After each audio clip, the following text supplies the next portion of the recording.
Hello, my name is Mike Murphy, and today I'm going to talk to you about understanding some of the physical mechanisms involved in laser tattoo removal.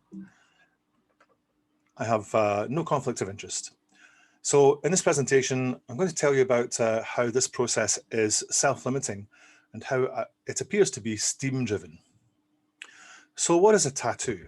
When the ink is put into the skin, after a few weeks, you'll find that most of the ink has been absorbed by fibroblasts and macrophages.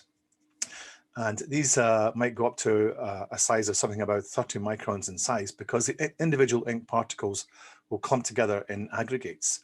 Now, the particles themselves are typically in the range of about 20 to 900 nanometers in size, but the vast majority of them will be in the range 40 to 100 nanometers. So the particles are tiny, but the aggregates can be quite large. And when you zap a tattoo with a laser, then quite often you'll generate these little steam bubbles, or frosting as it's known. And you can see here from the original research in 1982 that the dermis is full of these little steam bubbles. So there's plenty around on both sides. Sometimes even in the epidermis, you can see these because the melanocytes balloon up as well. And these steam bubbles may be up to 100 microns in size or thereabouts.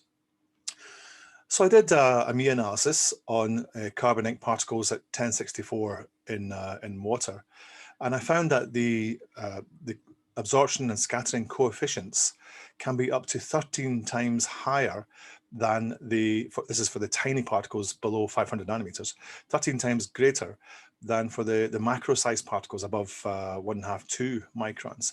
So their absorption and scatterings are very, very strong. But also found that for particles below 250 nanometers, the optical cross sections are significantly smaller than the physical cross sections. And you need to know both the optical cross section and the absorption coefficient to be able to calculate the temperature rise following laser irradiation. So once you've got hot particles, they will of course cool down. So if you look at the cooling time or relaxation time, if you use the well-known Anderson-Parish relaxation time formula for spheres, it becomes the radius squared divided by 3 times the diffusivity.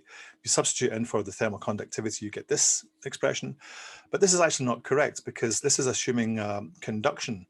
And in actual fact, when you're looking at solid particles of ink in a water environment, you have to consider convection. It looks like most of the heat will actually be lost through this method and not through conduction.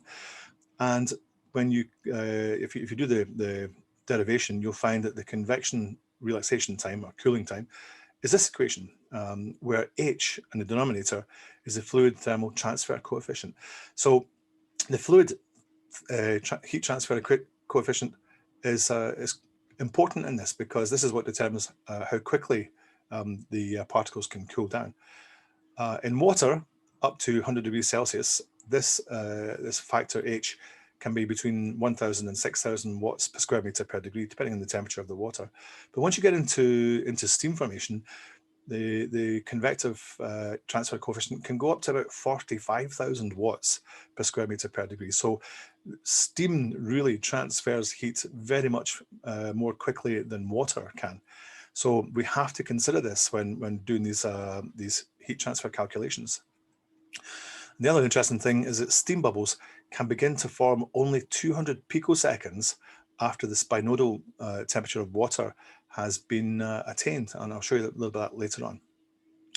So when you compare the relaxation times or the cooling times of the carbon ink and the steam, you can see that here the steam is a lower curve here. The relaxation times are much, much shorter, meaning that it transfers or loses heat from the particles very much more quickly.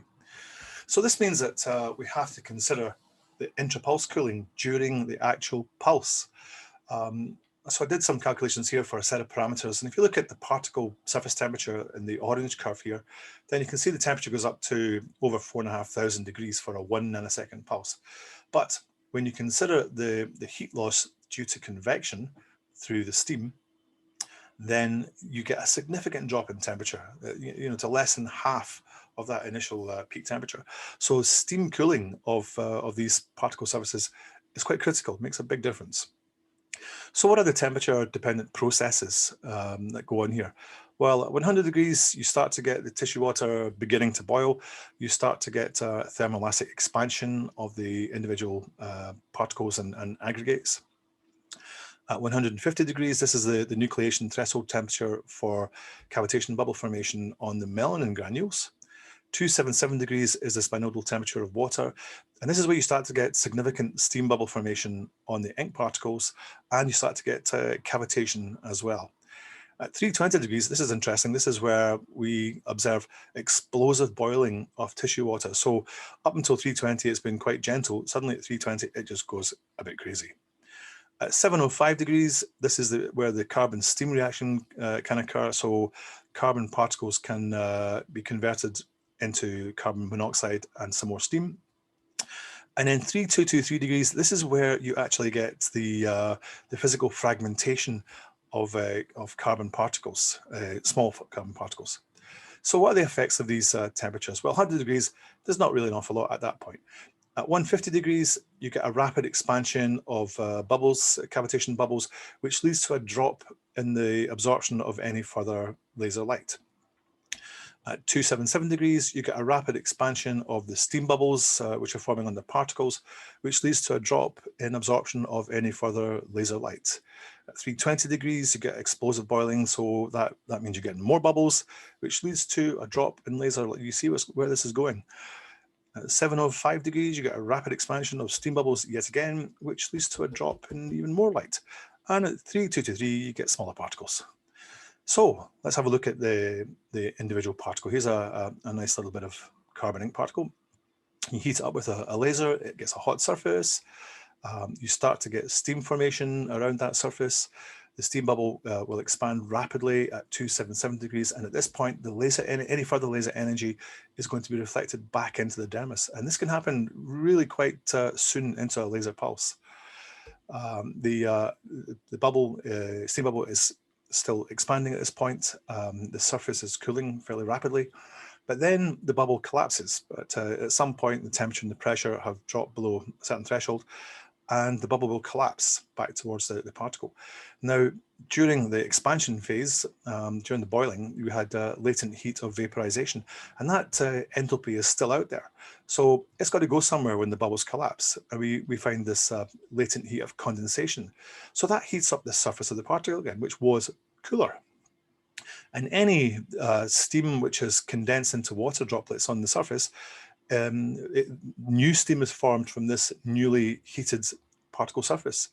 The bubble then expands out again, and then again it collapses, and that reheats the surface.